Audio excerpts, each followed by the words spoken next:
మీరే చెప్పినారు స్టేషన్ గన్పూర్లో. గౌరవ ముఖ్యమంత్రి గారు, కొంతమంది ఏమనుకుంటారంటే సమయానుకూలంగా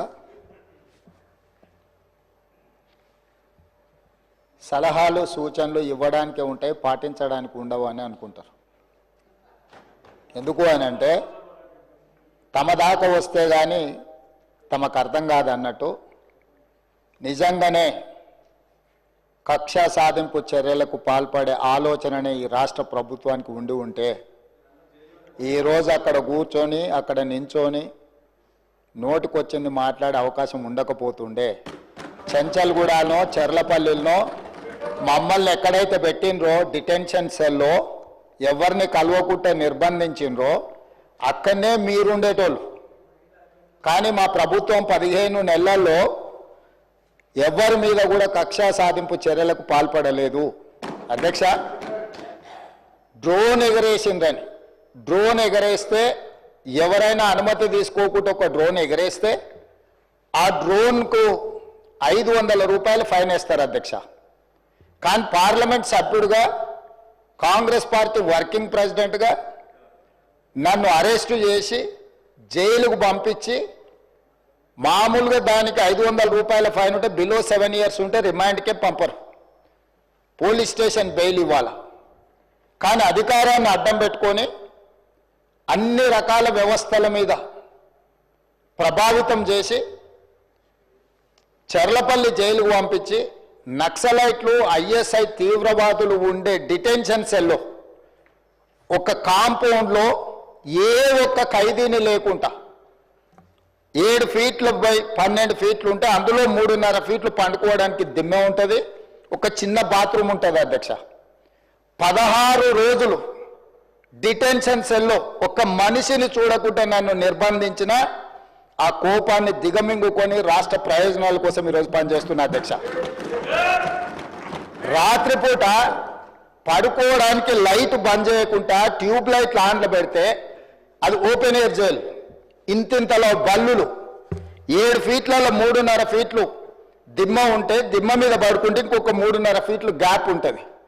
లైట్లు బంద్ చేయకుండా లైట్లు ఓపెన్ పెడితే అధ్యక్ష ఇంతింతలో బల్లులు 20-30 పైన ట్యూబ్ లైట్ ముందు పురుగులు తిరుగుతుంటే అది ఓపెన్ ఎయిర్ జైలు కాబట్టి పురుగులు వస్తే పురుగులను తినడానికి బల్లులు పరిగెత్తుతుంటే ఏ ఒక్క రోజు రాత్రి కూడా పడుకోకుండా మేల్కతో కూర్చున్న అధ్యక్ష.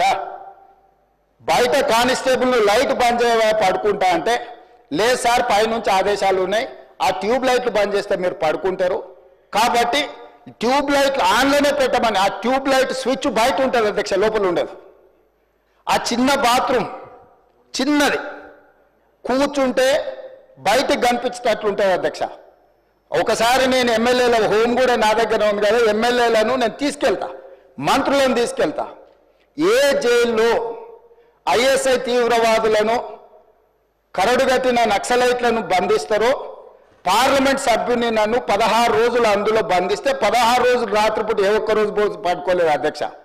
పొద్దున పూట బయటకు వదిలినప్పుడు 6 గంటలకు వచ్చి ఖైదీలను బయటకు వదులుతారు కదా అధ్యక్ష. బయట ఒక చెట్టు ఉంటే 16 రోజులు పొద్దున పూట చెట్టు కింద పండుకున్న అధ్యక్ష. అయినా నేను కోపం ప్రదర్శించలే. ఇవన్నీ కూడా దేవుడు అనేటోడు ఉంటాడు, చూస్తాడు, అంతకు 4 ఇంతలు అనుభవిస్తాడని నేను అనుకున్నా. సరిగ్గా నేను ప్రమాణ స్వీకారం చేసే రోజే నా మీద కక్ష సాధించిన వాళ్ళని దేవుడే చూపించి దావకంలో షరీక్ చేపించిండు అధ్యక్ష. నేను ఎవరిని ఏం అనాల్సిన పని లేదు.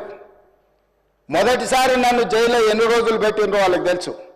నా బిడ్డ లగ్గం ఉంటే కూడా లగ్గానికి ఇంటరిం బెయిల్ 2 గంటలు పోయి లగ్గం చూడడానికి కూడా అభ్యంతరం పెట్టి ఢిల్లీ నుంచి న్యాయవాదులను తీసుకొచ్చి ఇక్కడ వాదించి ఆయన బిడ్డ లగ్గపత్రిక రాసుకోవడానికి కూడా వెళ్ళడానికి వీల్లేదు అని చెప్పి కోర్టులో వాదించిన వాదనలు అక్కడ ఉన్నాయి అధ్యక్ష. కోర్టు నాకు కండిషనల్ బెయిల్ ఇచ్చింది అధ్యక్ష. చెర్లపల్లి జైలు నుంచి ఎన్కన్వెన్షన్ ఫంక్షన్ హాల్కి పోయి నా బిడ్డ లగ్గపత్రిక రాసుకొని అక్కడి నుంచి సీదా మళ్ళీ చెర్లపల్లి జైలుకు పోయిన అధ్యక్ష. రాజకీయ కక్షా సాధింపు మీద నాదా? నా బిడ్డ లగ్గానికే పోకుంటే నన్ను అడ్డుకున్నా ఎవరికైనా అధ్యక్ష, మన పిల్లల కంటే మనకేముంటుంది అధ్యక్ష ఈ భూమి మీద?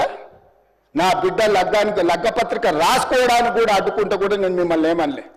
నేను పార్లమెంట్ సభ్యుడిగా ఉంటే పార్టీ వర్కింగ్ ప్రెసిడెంట్ ఉంటే ఎవరో జర్నలిస్టు డ్రోన్ ఎగిరేసి వాళ్ళ విలాసవంతమైన బంగ్లాల వివరాలు తీసుకొచ్చి నాకు అందిస్తే వాటిని పత్రికలకు విడుదల చేసిన పాపానికి నన్ను అక్రమ కేసులు పెట్టి అదే చెర్లపల్లి జైల్లో డిటెన్షన్ సెల్లో పెట్టారు అధ్యక్ష.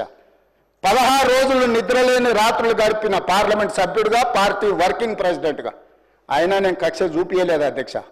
నిజంగానే నేను కక్ష చూపించదలుచుకుంటే మీ కుటుంబంలో ఒక్కరు కూడా బయట ఉండరు అధ్యక్ష. అందరు చెర్లపల్లినే నేను ఎలా ఎన్నికల ముందు చెప్పినట్టు మీకు